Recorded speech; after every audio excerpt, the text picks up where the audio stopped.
Rajasthan Royals ವಿರುದ್ಧ ಗೆದ್ದ ನಂತರ ಸಾಲ್ಟ್ ಹೇಳಿದ್ದೇನು, ಸಾಲ್ಟ್ಗೆ ಮ್ಯಾನ್ ಆಫ್ ದ ಮ್ಯಾಚ್ ಸಿಕ್ಕಿದೆ. ರಾಜಸ್ಥಾನ್ ರಾಯಲ್ಸ್ ತಂಡದ ಬೌಲರ್ಸ್ ಅನ್ನು ಧೂಳಿಪಟ ಮಾಡಿದ ಸಾಲ್ಟ್ ಬ್ಯಾಟಿಂದ ಬಂತು ಬೆಂಕಿ ಸಿಕ್ಸರ್. ದೂರ ಹೊಡೆದಿಲ್ಲ ಗುರು, ಆದರೆ ಫ್ಲಾಟ್ ಆಗಿ ಸಾಕತ್ತಾಗಿ ಹೊಡೆದ್ರು. RCB ತಂಡ ಗೋಗ್ರೀನ್ ಜೆರ್ಸಿ ಹಾಕೊಂಡು ಗೆದ್ದಿದೆ ಅಂದರೆ ಅದಕ್ಕೆ ಪ್ರಮುಖ ಕಾರಣ ಸಾಲ್ಟ್ ಬ್ಯಾಟಿಂದ 65 ರನ್ ಬಂದಿದೆ. ಗೆದ್ದ ನಂತರ ಸಾಲ್ಟ್ ಏನಿದ್ದೇಳಪ್ಪ ಅಂದರೆ, ಸ್ಟಾರ್ಟಿಂಗಲ್ಲಿ ನಾನು ಜೋಫ್ರಾ ಆರ್ಚರ್ಗೆ ಚಾನ್ಸ್ ತೊಗೊಂಡೆ, ಆ ಒಂದು ಚಾನ್ಸಿಂದ ಬಿಗ್ ಇನ್ನಿಂಗ್ಸ್ ಆಡೋಂಥ ಒಂದು ಬಿಗ್ ಹ್ಯಾಪಿ ಸಿಕ್ತು. RCB ತಂಡಕ್ಕೆ ವಿನ್ನಿಂಗ್ ಕಾಸಲ್ಲಿ ನಾನು ಈ ಒಂದು ರನ್ಸ್ನ ಹೊಡೆದಿದ್ದೀನಿ, ಸಖತ್ ಖುಷಿ ಆಯಿತು.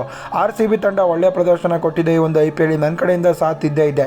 ನಮ್ಮ ಆಪೋಸಿಟಲ್ಲಿ ವಿರಾಟ್ ಕೊಹ್ಲಿ ಕೂಡ ಆಡ್ತಿರ್ತಾರೆ, ವಿರಾಟ್ ಕೊಹ್ಲಿ ಕೂಡ ಸಪೋರ್ಟು ಕೂಡ ನಮಗಿರುತ್ತೆ. ಅವ್ರು ಹೆಂಗೆ ಹೇಳ್ತಾರೋ ನಾನು ಹಂಗೆ ಪ್ಲೇ ಮಾಡ್ತಾ ಇರ್ತೀನಿ ಅಂತ ಹೇಳಿದ್ದಾರೆ. ಸಾಲ್ಟ್ ಅಬ್ಬರಕ್ಕೆ ರಾಜಸ್ಥಾನ್ ರಾಯಲ್ಸ್ ತಂಡ ಕಂಗಾಲಾಗಿದ್ದಾರೆ. ಸಾಲ್ಟ್ ಹೇಳಿದ್ದೇನಪ್ಪ ಅಂದರೆ, ನೋಡ್ಕೊಂಡು ಹೊಡೆದ್ರೆ ರನ್ಸ್ ಇದ್ದೇ ಇದೆ ಇವತ್ತು, ಅದನ್ನೇ ಮಾಡಿದ್ದು. ಜೋಫ್ರಾ ಆರ್ಚರ್ಗೆ ನೋಡಿಕೊಂಡು ಹೊಡೆದೆ, ನಮಗೆ ರನ್ಸ್ ಸಿಕ್ತು. ಆರ್ಚರ್ ನಮ್ಮ ಟೀಮೇಟು, ಅವ್ರು ನೋಡ್ಕೊಂಡು ಆಡಿದ್ದಕ್ಕೆ ನನಗೆ ಸಖತ್ ಇಷ್ಟ ಆಯಿತು ಅಂತ ಕೂಡ ಹೇಳಿದ್ರು. ಇದು ಸಾಲ್ಟ್ ಹೇಳಿದ್ದು. ಕನ್ನಡದಲ್ಲಿ ನಾನು ಹೇಳಿದೆ, ಇಂಗ್ಲೀಷಲ್ಲಿ ಅವ್ರು ಹೇಳಿದ್ರು ಅಷ್ಟೇ. ಸೋತ ನಂತರ ಗೆದ್ದ ನಂತರ ಇದು ಹೇಳ್ತಾನೆ ಇರ್ತಾರೆ ಪ್ಲೇಯರ್ಸ್ಗಳು. ವಿಡಿಯೋ ಇಷ್ಟ ಆಗಿರೋ ಲೈಕ್ ಮಾಡಿ, ಶೇರ್ ಮಾಡಿ, ಫಾಲೋ ಮಾಡಿ.